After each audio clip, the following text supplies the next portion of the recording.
દેશની સૌથી મોટી જાહેર ક્ષેત્રની બેંક સ્ટેટ બેંક ઓફ ઇન્ડિયાએ એટીએમ ટ્રાન્ઝેક્શન ચાર્જમાં સુધારો કરવાની જાહેરાત કરી છે અને તેનો સીધું અસર બચત તથા પગાર ખાતા ધારકો પર પડશે, ખાસ કરી તેઓ પર જે અન્ય બેંકોના એટીએમનો ઉપયોગ કરે છે.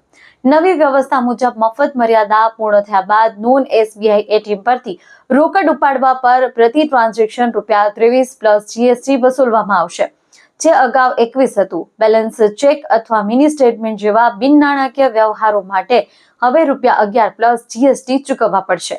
જોકે નિયમિત બચત ખાતા ધારકો માટે અન્ય બેંકોના એટીએમ પર દર મહિને 5 મફત ટ્રાન્ઝેક્શનની મર્યાદા યથાવત રાખવામાં આવી છે. પગાર ખાતા ધારકો માટે પણ નિયમો બદલાયા છે. હવે અન્ય બેંકોના એટીએમ પર દર મહિને માત્ર 10 મફત ટ્રાન્ઝેક્શન મળશે. આ મર્યાદા પછી રોકડ ઉપાડ અને બિન નાણાકીય ટ્રાન્ઝેક્શન પર વધારાનો ચાર્જ લાગશે.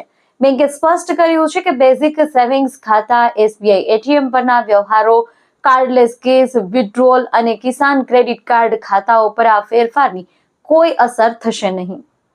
તો આવા જ વધુ વિડીયો માટે જોતા રહો સમય મિરર. નમસ્કાર.